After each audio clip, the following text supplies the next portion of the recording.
नमस्कार दोस्तों, आप सभी का स्वागत है रूह को कपा देने वाली हॉरर कहानी में। आज की जो भूतिया कहानी है यह एक अलग टाइप की कहानी है।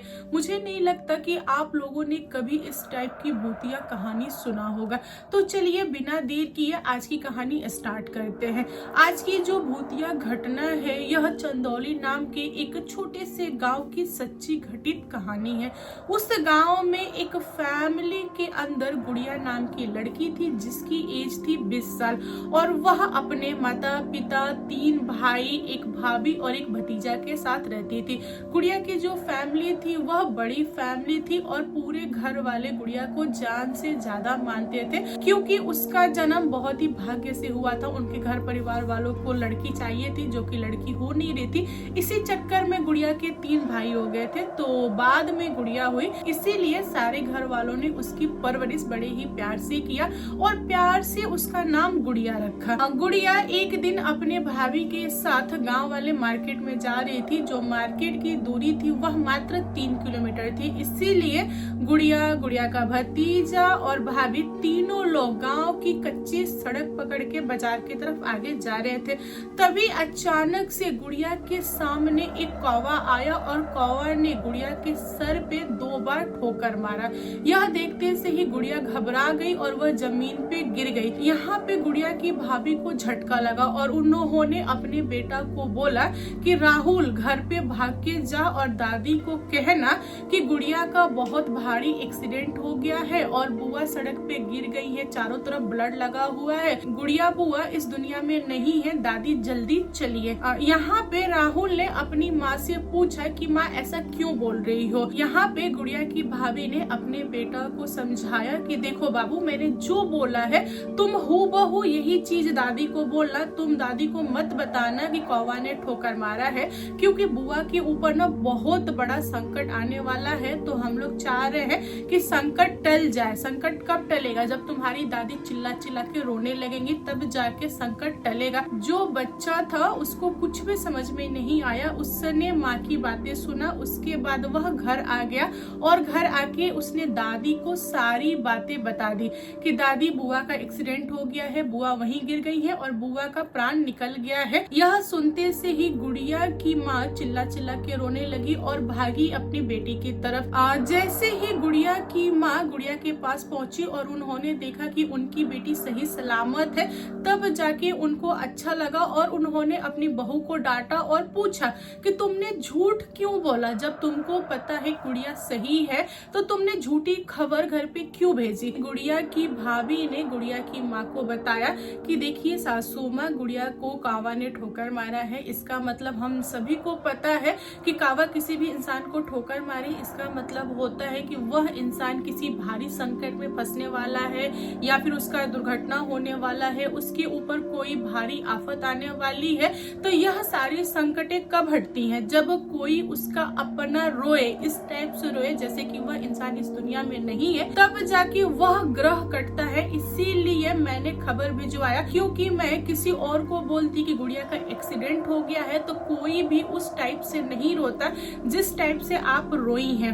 आपने दिल से रोया है, इसका मतलब कि गुड़िया के ऊपर जो भी संकट है वह हट चुका है। यह सुनने के बाद से गुड़िया की माँ को समझ में आ गया कि बहू ने ऐसा क्यों बोला। मतलब गाँव वाले बहुत तरह की बातें सोचते हैं और गुड़िया की माँ ने बहू को और बेटी दोनों को लेके घर पे आ गई। उन्होंने बोला कि आज तुम लोग मार्केट मत जाओ, क्योंकि मुझे शक है कि गुड़िया मार्केट जाएगी तो कहीं उसके साथ अनहोनी ना हो जाए। मुझे तो ऐसा लग रहा है कि उसके ऊपर कोई भारी ग्रह आ गया है, तो पंडित से दिखवा के हमें पूजा पाठ करवा के उस ग्रह को शांत करना पड़ेगा। ये लोग घर पे आ गए और सब कुछ नॉर्मल चलने लगा। जो गुड़िया थी वह इवनिंग में अपने घर के आंगन में जो सीढ़ी था वहां पे बैठी हुई थी। गुड़िया की माँ कुछ कर रही थी और गुड़िया की भाभी खाना बना रही थी। सारे लोग अपने अपने काम में बिजी थे और गुड़िया चुपचाप अपना सर घुटने पे टिका के बैठी हुई थी। गुड़िया को काफी समय से सीढ़ी पे बैठा उसकी माँ ने देखा तो उन्होंने टोक दिया कि बेटा क्या हुआ है, तू यहाँ पे क्या कर रही है, तू काफी टाइम से ऐसे ही बैठी है, तबीयत तो ठीक है ना, कोई प्रॉब्लम हो तो बता, कहीं तू डर तो नहीं गई ना, कावा ने ठोकर मारा तो।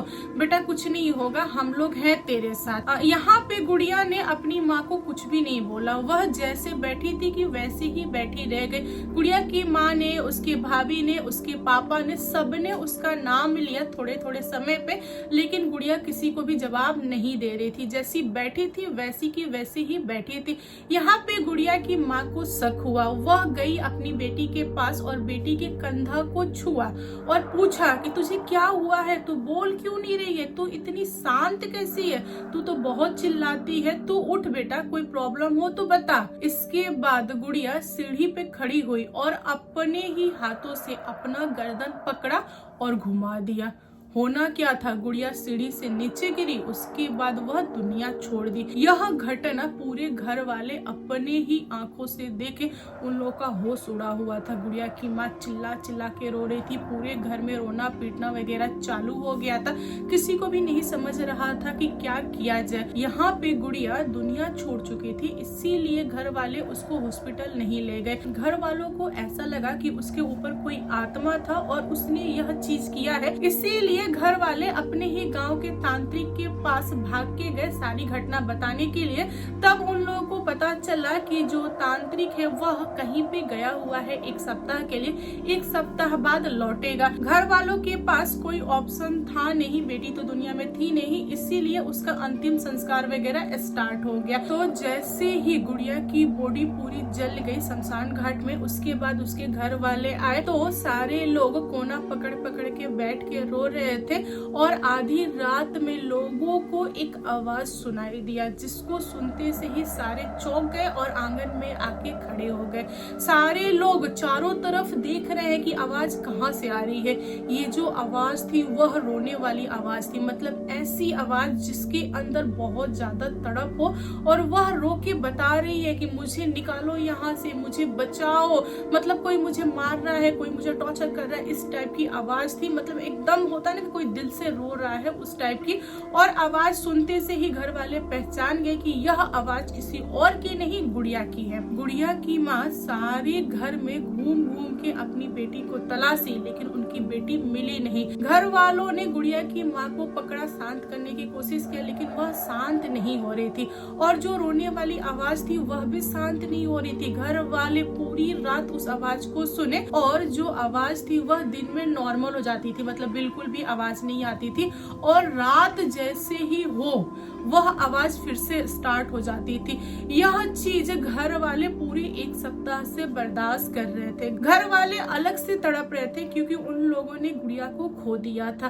पूरे 1 सप्ताह बाद जब तांत्रिक अपने घर लौटा तब उसके घर वालों ने बताया कि आपको ढूंढते हुए गुड़िया के घर वाले आए थे। यह जानने के बाद से तांत्रिक गुड़िया के घर पे पहुंचता है तो उसको अंदाजा हो जाता है कि घर वालों के ऊपर कोई भारी आत्मा आई है। तांत्रिक घर के आंगन में जाके बैठ जाता है और सबसे पूछता है कि आप लोगों ने मुझे क्यों बुलाया। यहाँ पे गुड़िया के घर वाले बता देते हैं कि ऐसा ऐसा हुआ है मेरी बेटी के साथ और मेरी बेटी ने खुद को ही इस दुनिया से हटा दिया, जो कि बहुत ही ज्यादा दर्दनाक था। हम लोगों ने देखा तो हमसे बर्दाश्त नहीं हुआ। तांत्रिक ने पूरा छानबीन वगैरह किया, उसके बाद उसने खुलासा किया कि देखिए आपकी जो बेटी थी गुड़िया, उसको किसी आत्मा ने ठोक दिया था, इसी की वजह से गुड़िया ने खुद का प्राण ले लिया। यहाँ पे घर वालों को ठीक से समझा नहीं। तब तांत्रिक ने गुड़िया की माँ से पूछा कि जो आपकी बेटी थी इसने किसी को उल्टा सीधा वगैरह बोला क्या, इससे किसी की दुश्मनी थी? गुड़िया की माँ बोली कि नहीं, किसी की दुश्मनी तो नहीं थी, मेरी बेटी बहुत ही कूल है, किसी से लड़ती झगड़ती नहीं है, फिर कौन दुश्मनी निकालेगा। तांत्रिक ने गुड़िया की माँ को बोला कि देखिए आज से 10-11 दिन पहले आपके यहाँ कोई औरत आई हुई थी, वह भिक्षा मांग रही थी, तो आपकी बेटी ने उससे ताना देते हुए उल्टा सीधा बोला है। आपकी बेटी ने उस औरत को बोला कि तुम दिखती तो यंग हो, फिर तुम भीख क्यों मांगती हो, यह सब बंद कर दो, तुम्हें कोई भी कष्ट नहीं है, तुम सिर्फ ड्रामा कर रही हो। उसने बहुत कुछ ऐसा ऐसा शब्द बोला है जो कि वह औरत बर्दाश्त नहीं कर पाई, और वह औरत डायन थी। उसने एक भारी आत्मा को कौवा का रूप दिया और आपकी बेटी के पीछे लगा दिया। आपकी बेटी जब मार्केट जा रही थी तब उसको उस आत्मा ने ठोका और वह आत्मा आपकी बेटी के अंदर आ गया। आत्मा जो किया वह किया, आपकी बेटी ने कुछ भी नहीं किया। आपकी बेटी ने खुद का गर्दन नहीं घुमाया, वह आत्मा आपकी बेटी का गर्दन घुमाया और प्राण लिया। यहाँ पे पूरे घर वालों को समझ में आ गया कि आखिर मुद्दा क्या है। एक छोटी सी गलती हुई थी गुड़िया से, उसने बेइज्जत कर दिया था एक डायन को, तो डायन ने अपना बदला लिया है और गुड़िया की जो आत्मा है वह घर आंगन में रो रही है, घूम रही है, वह आजादी चाहती है, वह आत्मा फंस चुकी है, वह आत्मा तड़प रही है। तांत्रिक ने घर वालों को ये सारी चीजें बताई तो घर वालों के रोंगटे खड़े हो गए। घर वालों ने तांत्रिक से रिक्वेस्ट किया और बोला कि देखिए मेरी बेटी की जो आत्मा है तड़प रही है, उसे आजाद कीजिए, उसे शांति दिलाइए, वरना हम लोग पागल हो जाएंगे। हम लोगों को पता है कि मेरी बेटी ने गलती किया, उसकी सजा वह पा चुकी है, लेकिन उसकी आत्मा को शांति दिलाइए। फिर तांत्रिक ने घर को बांधा और बोला कि आपकी बेटी इस घर में दोबारा प्रवेश नहीं करेगी। जैसे ही आपकी बेटी का जो क्रियाक्रम चल रहा है वह खत्म हो जाएगा, आपकी बेटी अपने आप शांत हो जाएगी। बस कुछ दिन की बात है, आप लोग धैर्य रखें, सब कुछ सही हो जाएगा। यहाँ पे घर वालों ने वही किया जो तांत्रिक ने बोला और आगे चल के गुड़िया की जो आत्मा थी वह शांत हो गई, वह दोबारा अपने घर परिवार में नहीं आई और गुड़िया के घर वाले गुड़िया को कभी भी भूल नहीं पाए। इसीलिए हमारे जो बड़े हैं हमें सिखाते हैं, समझाते हैं और बोलते हैं कि घर के बाहर कोई भी आए, कुछ भी मांगे, जो आपके पास हो आप उसे दे दो, उसे बेइज्जत मत करो, क्योंकि हमें नहीं पता होता है कि घर के बाहर आया हुआ इंसान कौन है, भगवान है या शैतान है। और हमें सिर्फ और सिर्फ अपने काम से मतलब रखना चाहिए, सबके साथ प्यार से पेश आना चाहिए, कभी भी उल्टा सीधा गाली गलौज वगैरह नहीं करना चाहिए। जो कि गुड़िया ने किया उसकी सजा उसको मिली। दोस्तों आप लोग बताओ आज की कहानी कैसी लगी, कहानी पसंद आए तो प्लीज लाइक एंड शेयर कीजिएगा, और मेरे चैनल पे न्यू आए हो तो चैनल को सब्सक्राइब करना। Thank you, bye.